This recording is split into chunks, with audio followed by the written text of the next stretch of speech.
that that what I was doing had value. And in the end, I'm sorry, I try not to cry on TV. And I think this is kind of like me on TV, so I apologize.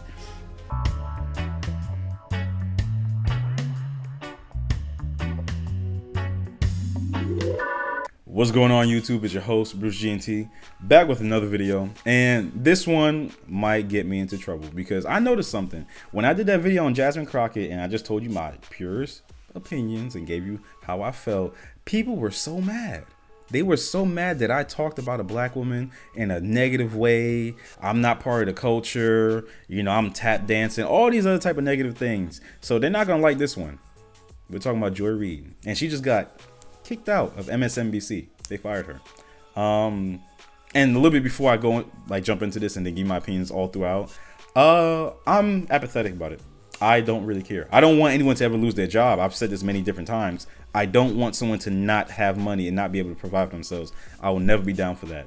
But what I mean by I'm apathetic, I didn't really have any negative or positive feelings towards her because honestly, I just saw her as another race baiter for the most part, to be 100% honest with you. She just seemed like someone that would say the things that honestly weren't off base in some cases, very few cases, but she was the whole blackity black. Oh, black people are, being oppressed by every single last person. Everyone's turning against us. The white man is terrible. White people are terrible. Oh, white women this, white women that. As a black woman, as a black queer woman, and you know what I'm saying? It's always something. I don't know. For me, I don't like when people try to, lack of a better word, create conflict. I'm not saying that her message created conflict, but it's the way that she would say certain things and kind of approach certain subjects that really came off that she was trying to draw a divide between people. Well, it was a divide between black men and black women, a divide between white people and black people. A lot of these people, and I say these people that want to always talk about how there's always something. There's always, you versus us, them versus us. You know what I'm saying? There's always a fight in the sense of, hey, look, we're black in America and they hate us for it. She sat up here and said, if you're brown, you're not going to stick around when Donald Trump gets into office. I think because you have a green card and came through the right way, if you're brown, you may not stick around. I don't think they care whether you have a green card or not. They're pulling people out and taking people out of this country, whether you like it or not, or whether you voted for them or not. Surprise. She does know that people listen to her and they take what she's saying as fact, especially, and I don't like saying it like this, but our older black people, they see this and they go, well, Joy Reid knows what she's talking about. No, because there was no indication showing that Donald Trump was going to kick out every brown person. When was that said? I'm just confused. But before we go any further, let's jump right into this article. Joy Reid's staff had a tense meeting with MSNBC chiefs after learning her show was being axed, in media report says. MSNBC has canceled Joy Reid's evening news show and held a tense meeting with her staff after the news was leaked to the press. The final episode of The Readout will air this week, the New York Times reports. Her slot will be replaced by a show led by a trio of hosts, Democratic strategist Simone Sanders Townsend, former Republican National Committee Chair Michael Steele, and journalist Alicia Menendez. They currently host The Weekend, which airs on Saturday and Sunday mornings. Rebecca Cutler, the network's newly appointed leader, made the call amid larger plans to overhaul MSNBC's programming, according to the Times. So based off of that, what I'm hearing is that, one, it's kind of foul. It's not foul, it's normal. Because I think a lot of people get confused and they think media or people that are in the spotlight, they kind of have different standards when it comes to their business. No, it's kind of like the corporate world as well. You don't find out till everyone else finds out. And I think that's kind of foul, but that's just overall my opinion about it. It's normal, and it's not fair.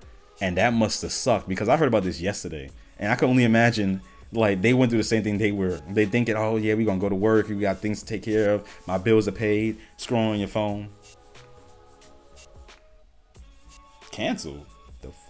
Also, another thing too, it seemed like MSNBC wants to diversify. So kind of similar to what CNN is doing, where they have Scott Jennings on, and he's conservative, he's Republican, and he's kind of like the opposing voice on CNN, where there's a majority of Democrats and more left-leaning independents. So very interesting, and it seems like that's where they see things kind of going, because apparently her show has had a dip in viewership since Trump got into office.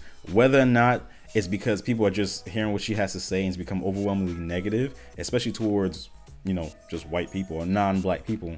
I don't know. It could be that, honestly, because I know if I was someone that wasn't black and I heard her saying some things that she said, I would have been like, oh, okay, well, it sounds like you don't really like me, so why am I going to be here watching your show? Rebecca Cutler, you know, she's the new leader, a woman, maybe a white woman, so we might hear some, you know, well, it's because I'm a black woman, that's a white woman, and we all know how white women treat. We might hear that from Joy Reid. Hopefully we do. You know, hopefully. They see that people aren't just tuning into the news. Well, for one, they see that people don't trust legacy media. They see that people are kind of just hearing what legacy media has to say, and they're like, okay, you're either all right or you're all left, and we don't really like that. You know, because I feel like you're trying to push a narrative, you're trying to push your agenda onto me and tell me how I should be thinking based off of my political leanings. And no, I just want the news. I just want the facts, and then I can make my decision based off of that. And Joy Reid was definitely one of those people. I mean, this woman had the audacity to sit up here and say, hey, if you don't vote for Kamala Harris, especially if you're a person of color, you should definitely feel weird. You're going to look real crazy being on the other side of that line, particularly as a person of color. But really as anyone who claims to have any connection to the culture. Feel weird that I have my own decision to make and I can make my, like, you know what I'm saying? Like, the whole point of voting is to make a choice and cast your vote, not to get told that you should vote for someone based off the color of your skin. Not the only reason I didn't vote for Biden back then, but one of the main reasons, because I'm always going to talk about it. He sat up there several times and said, if you don't vote for me, you're not black. And no one said anything. No one said, what the F do you mean by that? They just took it. It was like, oh my God, I'm black. I don't want him to. Yeah, stupid. Let's continue. Now, media journalist Oliver Darcy reports Reid's staff found out they were losing their jobs in a tense and emotional 30-minute impromptu meeting Sunday morning. Staffers were reportedly frustrated they learned about the show shutting down from media reports rather than directly from leadership. Yeah, that's kind of wild. That's kind of wild. I mean, it happens the same way in the corporate world, honestly, but it's still wild the fact that it happened. Reid has hosted a 7 p.m. show on the network since 2020. She had been with the company since 2014. The network has also removed Alex Wagner from her weekday evening spot, and Darcy reports Cutler held a similar meeting with the show staff. However, Wagner is expected to stay with MSNBC as a contributor. Yeah, sounds like they want nothing to do with Joy Reid, which, like I said before, I have no negative or positive feelings towards her, but I can understand why. Because the way things are going, she's not that popular, and a lot of people don't really like her. I mean, the 92%, and if you know what I'm talking about, you know, they like her, because we're going to jump into that a little bit later, because she had like a little video that she had. We're going to touch on that a little bit, not too much. Yeah, they're definitely going to find her. They're going to fund her. They're going to support her like they should, because, I mean, talk about black power, black excellence, and black women sticking together. You should. Now many are mourning Reid's departure, like I said. I owe the television part of my career to Joy Reid, as do so many other black voices y'all never would have heard of if not for her, journalist Ellie Mistel wrote on X. And that's why she's gone. They can treat black folks as interchangeable, but everybody black knows that Joy is indispensable. You see, that's the thing that just kind of annoys me. One, they're making it seem like, which I'm not trying to take anything away from her. Like I said, I don't care. But they're trying to make it seem like before Joy Reid came around, black voices were just not heard. That's untrue. There was many other people that have been talking way before Joy Reid. And now when it comes to talking on MSNBC or like a major news network, kind of, sort of, but still. She had a primetime slot, which wasn't really held by a black woman before. But even still, she wasn't the only black voice there. Or just out there in the ether screaming out and talking about what they had to talk about. She very much sure wasn't. I may not be a fan of Roland Martin, but he's been doing that for years, way before then. Don't make it seem before 2020 we just had no voice at all. They always do that. Make it seem like that we just had nothing until, you know, someone pulled us up. And it's like, no, black people have been saying what they had to say for years, decades now. Outgoing Democratic National Committee Chair Jamie Harrison also thanked her for her time on the network. Grateful for Joy Reid and her willingness to always provide a forum for voices and candidates often ignored by mainstream media, he wrote on X. Can you name another show or host who brought together 5 black candidates running for the U.S. Senate? No. Former Atlanta Mayor Keisha Lance Bottoms similarly told the Daily Beast, I am deeply saddened that Joy Reid, the only African-American woman with her own show on MSNBC, will no longer be seen. She's not African-American. But others, especially members of the GOP, are celebrating the end of her show. Yeah, they are. And I can understand why. I wouldn't celebrate because, like I said, I don't celebrate people losing their job, losing their income, losing a way to provide for themselves. But I could see why. The whole African-American woman thing, that gets annoying because I don't like that term because it's incorrect. Because now every time someone sees a black person, they say African American. It's like, no, I'm not African American. A great deal of my family is not African American. We're black, but we're South American. Then God said, go forth and be, plentiful. And my family took that. They took that shit seriously. So there's a whole lot of us mixed with so many different things. But I say that to say, just say black. People feel like it's an insult to say black, and you got white people out here afraid to say black. Trust me, I've talked to them. They're afraid to say black because dumbasses are telling them, "Oh, black is offensive." No, it's not. It's what you are. I'm black. I'm not African American. Shut the. We're not gonna get into that. Another time, another day. I don't know. Like I said, I'm apathetic. I've seen a lot of her videos. I've seen what she has to say. A lot of it just comes off as either condescending or kind of cringy, and spewing out narratives that, the terrible white man is going to do so many terrible things to us, and Orange Man bad. And it's like, look, I don't like the Orange Man either, but he's funny.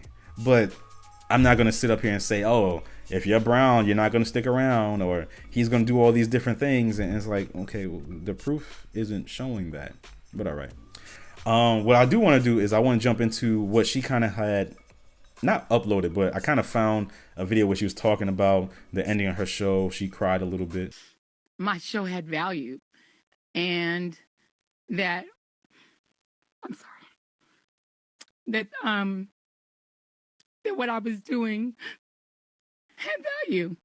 And in the end, I'm sorry, I try not to cry on TV. And I think this is kind of like me on TV, so I apologize. And then it mattered. I see Karen is there, and she's been texting me as well. And so what I will just say is that in the end, thank you. Where I land is that the moment of guilt that I felt, that I went hard on so many issues, whether it was the Black Lives Matter issues of a young baby or a mom or a dad that was killed, or when we opened up people's eyes to the fact that Asian Americans were being targeted, and not just black folks, or went hard for immigrants who've done nothing but come to this country like my parents did and try to make a life. I didn't want to actually stop this, but she said things that kind of she's right about that, about what she's done. She's absolutely right. But for those of you that don't know, I don't support the BLM movement. I support its message to a certain extent. And what I mean by that is, I grew up in Brooklyn. I've traveled to different, predominantly black areas and spaces and everything like that, lived in some of them. I don't like how people don't say anything when it's black on black crime, which technically really isn't a thing. You commit crime to those that are in your closest vicinity, so black on black crime is just crime. But I don't like when people don't say anything when it's that. It only matters when it's a white cop on a black person. The amount of people I've known and seen throughout my entire life that were black, that had crimes committed against them, that were also black within the community, and people are silent, is annoying. So when BLM started happening, I was in the service. That's when I just joined. And the first inception, there was 2. And I heard about it. I was like, well, this is kind of stupid, because we've been asking about people to do something about black kids killing each other for years. Oh, it doesn't. Oh, it's about a white cop. Oh, I see.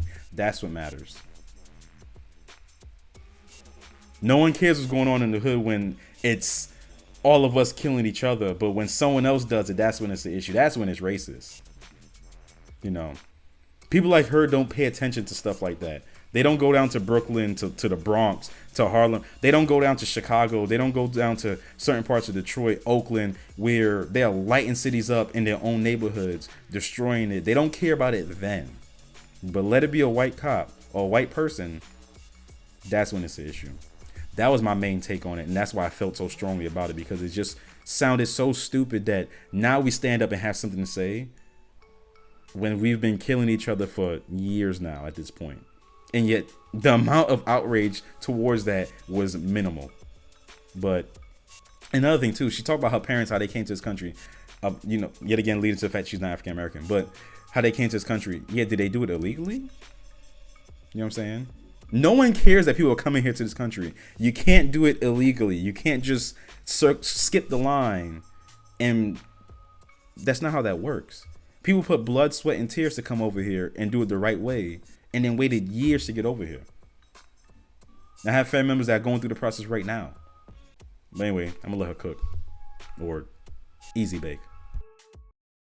And defended them, or whether we've talked about what the president is doing that is subversive to the Constitution, that is injurious to our liberty, you know, defending books that people find inconvenient, you know, that Nicole Hannah-Jones put into our spirit, that we need to understand 1619 as the real founding of this country, whether it's talking about any of these issues, and yes, whether it's talking about Gaza and the fact that we as the American people have a right to object, to little babies being bombed. And where I come down on that is I'm not sorry.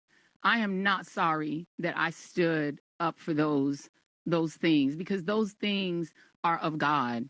And you know, I'm a church girl too, and those are the things that I was taught were of God. And so I'm not sorry. I'm just proud of my show.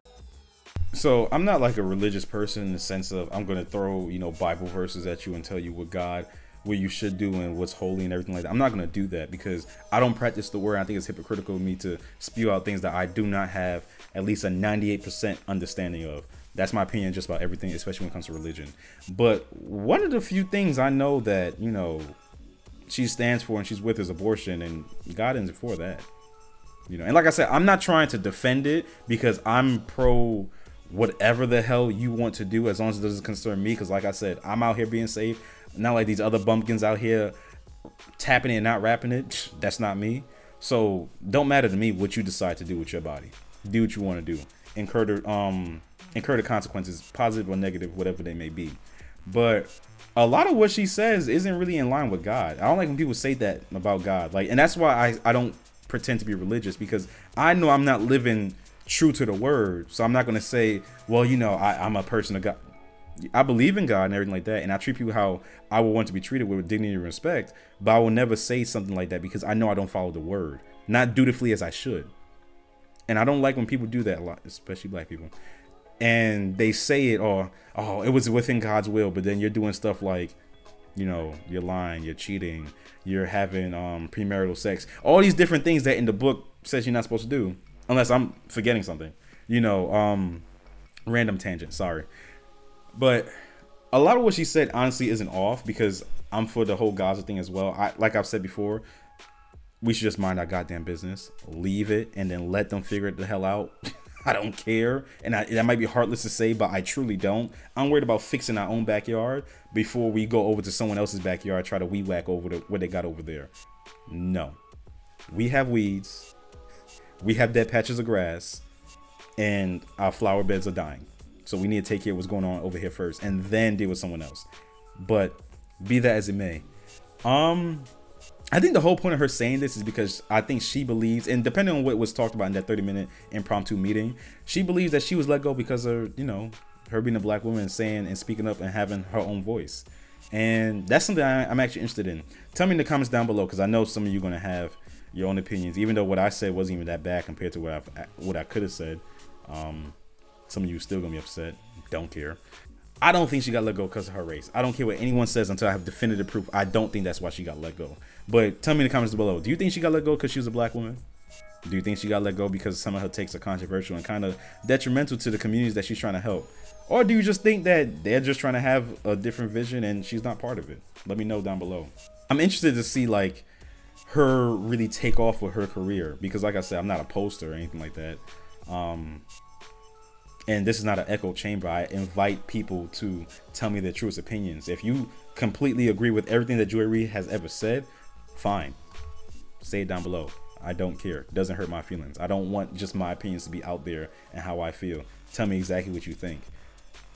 But with that being said, she's going to have some work to do. We're going to see if whether or not she was propped up by the company, you know, i.e. them having them being the main reason she was successful, or is it because she has talent? Because someone like, you know, Shannon Sharp or Don Lemon, people that were let go by major companies, they jumped on their own independent platform, and then now they're doing well. Don Lemon just recently just started like really blowing up when it came to YouTube and everything like that. You know, Shannon Sharp been doing his thing. So this is make or break. We're really gonna see if Joy Reid has what it takes to really create a platform and have a dedicated audience that are gonna come by and see her. Because what I've been seeing in the comments and what I've been seeing a whole lot of people say, I'm gonna support you, I'm gonna boycott MSNBC. No, you're not. And you know, a whole bunch of other nonsense. Okay, we're really gonna see if you're down about it. We're gonna see if she has a talent, and we're gonna see if that she really has some dedicated viewers and listeners that are really gonna give her support. Yeah, I'm gonna talk about it, like always. But you guys know the drill. If you enjoyed the video, leave a like, comment down below, tell me your thoughts, tell me exactly how you feel. Don't be too mean. I'm sensitive. And subscribe if you want more. Peace.